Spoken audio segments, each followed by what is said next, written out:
Let's go ahead and beat that waiver wire for week 6 right now on Fantasy Football Today Express. What's up, everybody? Welcome to the show. It's Thursday, and we're going to try to get ahead of the game. Last week was a very productive week of Beat the Waiver Wire. We talked about Woody Marks and Darren Waller, and hopefully we gave some good advice. All right, Dave, who's the top priority for beating the waiver wire for next week? So obviously, until we know that Chuba Hubbard is definitely going to play, then are we wearing the same thing? Yeah. Yeah. Honestly, that's a navy hoodie? Yeah, I've never seen you wear anything like that. I wear this a lot. I wear this a lot. I wore this morning. I didn't wear this morning. Oh, you weren't on the show this morning? Yeah, that's right. You kicked me off of Thursday shows. Thanks a lot. All right, back to it. If you're listening to this, go to YouTube, find the video. It's hilarious. We're twinning. It's unbelievable. Look, we're recording this Thursday afternoon. Chuba Hubbard hasn't practiced yet this week. Until we know that Chuba Hubbard is definitely going to play, Rico Dowdle is the ad to get. 57% available. Taking on Miami this week, they've allowed 16 or more PPR points to a running back each of their last 3 games. And then next week, they've got a good matchup too. So I think that Chuba Hubbard, it all comes down to him. If he's out, Rico Dowdle's in. And then you've got a running back for this week. And then however long Chuba Hubbard's out, we don't know. Sometimes these things can linger. It's been a weird week for injuries. But if he's not available, if Dowdle's not available, or if Chuba Hubbard practices on Friday and looks like he's going to play, and you need a running back, Michael Carter's your guy. 50% available. He's taking on the Titans. We've talked a lot about him. I like him better in non-PPR leagues than in full PPR leagues.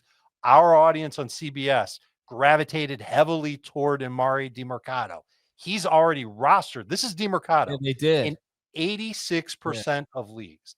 Carter is available in 50% of leagues, and he might be the running downs back for Arizona. But if you need a wide receiver, or if you just need somebody rest of season on the bench, maybe a flex, it's Darius Slayton, 51% available. He plays against New Orleans. They are bottom 5 in catch rate, defensive pass EPA, PPR per target to wide receivers, and Slayton's going to end up playing a lot now with Malik Neighbors off the field.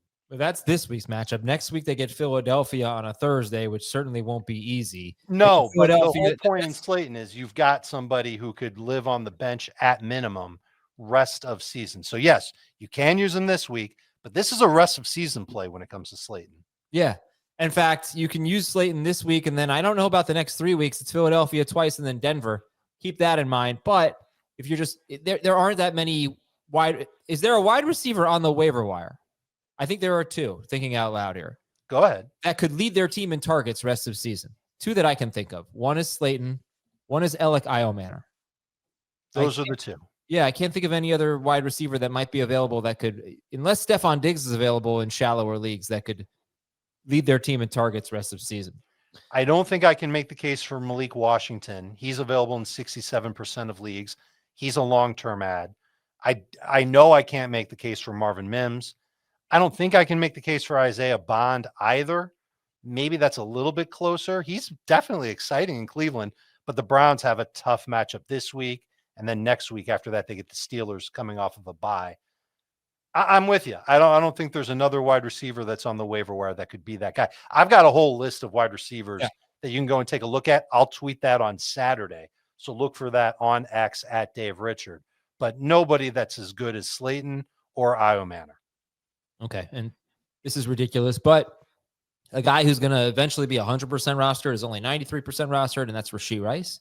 Just take a look in all of your leagues for Rashee Rice. He'll be back in week 7. And we'll be back in just a minute after this break on Fantasy Football Today Express. All right, Dave, you said you had a riddle. Was that a joke? Yes. Okay. Dave says to me that he's got this riddle to give and that it was very funny, but it's literally the same riddle that I gave you earlier today, and it's complete nonsense. But you never actually told me the answer, so I thought you were going to tell me the answer today. I don't even know how the riddle finishes. Okay. What do you want to talk about next? Running backs, quarterbacks, tight ends, DSTs. Quarterbacks. And listen, we only have 2 teams on bye, Houston and Minnesota, so we're not missing huge quarterbacks here, but what do we got? Well, if you're streaming replacements for Lamar Jackson or Brock Purdy, then maybe this will be of interest to you. But Bryce Young is the top name on the list. He's got Dallas in week 6. We know that they've given up 24 or more fantasy points to each of the first 4 quarterbacks this year. Remember, we're recording this on Thursday. We don't know how they're going to do in week 5, but I would imagine that Justin Fields, who I believe is Jamie Eisenberg's start of the week, will have a very good game. Sam Darnold's the other name that I would give. He's at Jacksonville. They've allowed at least 21 fantasy points to a quarterback in 2 of their past 3 games. That includes Jake Browning, by the way. So I'm not sure how good that secondary is for Jacksonville. And we don't know if Trayvon Walker is going to play. And that's somebody who gets after the quarterback a little bit. Yeah. The other 2 names I don't even want to name. They're embarrassing, and I don't want to recommend adding them. How about running backs? Running back, we already talked about Dowdle. We talked about Carter. How about Kenneth Gainwell, who's available in 48% of leagues? The schedule, not great. He's got Cleveland in week 6, but it's about long-term. Could his role increase after what happened in week 4? Could he end up overtaking Jaylen Warren or putting Jaylen Warren in a smaller role? Look, I don't know. And I would guess the answer is no. But with what he did last week, I don't think the Steelers should completely ignore him. Somebody to think about putting on your bench. Maybe if he's available, you can do that. But I like the names that I gave you at the beginning of this show a lot better. Tajay Spears also out there, 51% available. He's at Las Vegas in week number 6. If he's activated week 5, then you can't stash him in your IR anymore. But if he's not activated, then you go ahead and keep him in that IR spot. Las Vegas is a good matchup. Some other running backs that you could just keep a look at for long-term stash play: Kendre Miller, Brashard Smith, and then as however long that Braylon Allen is out, Isaiah Davis is the backup to Breece Hall in New York. Okay, and wide receiver, we have given some names. We gave a lot of names, and I'll give the rest of the names on Saturday on X. Okay, just trying to think there's any way. What do you think about Malik Washington? I like his game. I think he's a good fit for what the Dolphins generally try to do. He's another one of these lean, fast, shifty receivers, and he should get an opportunity to play quite a bit. So definitely like him a little bit more in PPR and deeper leagues than your typical 10-team half or non-PPR. But if he ends up having a good game this week, it's a favorable matchup for Miami. People are going to be much more interested in adding him next week. We're trying to beat the waiver wire here. Okay, and tight ends? Kyle Pitts is someone you can check to see. He's not playing this week, 32% available. Has a tough matchup against Buffalo in week 6, but you know how it is at tight ends. If you don't have one of the studs, you're struggling. He's probably only available in smaller leagues anyway. Brenton Strange is still out there, Adam. 45% available. He's had at least 10 PPR points each of his last 2 games. Seattle is his matchup in week number 6. First of all, I think he can be okay in week number 5. But then he's got Seattle in week 6. They've given up 3 touchdowns in their last 4 games to tight ends. So maybe Brenton Strange can end up being more than just a complementary piece in this Jacksonville offense, at least until Brian Thomas becomes a stud again or until Travis Hunter gets his act together. One other tight end name to give you, 96% available. Oh, Tommy Tremble. Go ahead, Adam.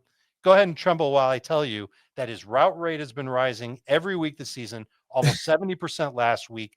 He had 6 targets from Bryce Young last week. 5 of them, he was the first read. He's got Miami this week, Dallas next week. 2 very good matchups.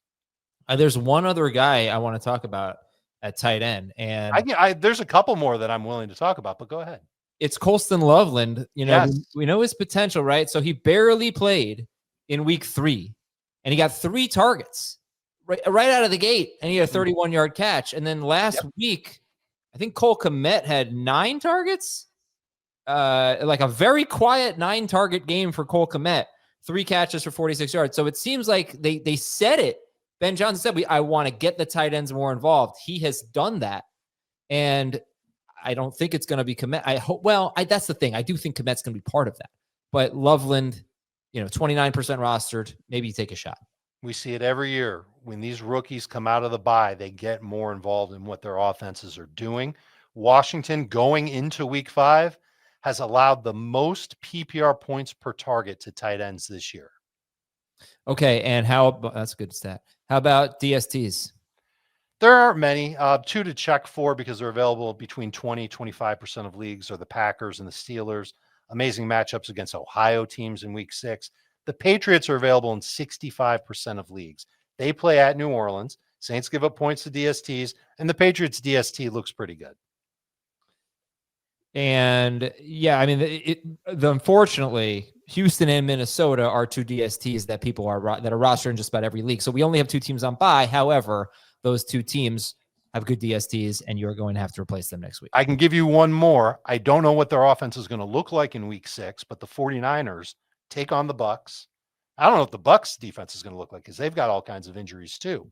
But if all the 49ers injuries are still there, no Pearsall, no Jennings, no Purdy, we don't know if Kittle will be back. He's eligible. We don't know if he'll be back. That makes me think that that the Bucks DST could end up being pretty good. All right, Dave Richard, thank you very much. Thanks for your time, Blue Hoodie Man. You're welcome. You look good. Great fashion sense. Thanks so much to everybody. Are we using the same mic? Holy cow. Thanks so much to everybody for watching and listening, and we will talk to you tomorrow on Fantasy Football.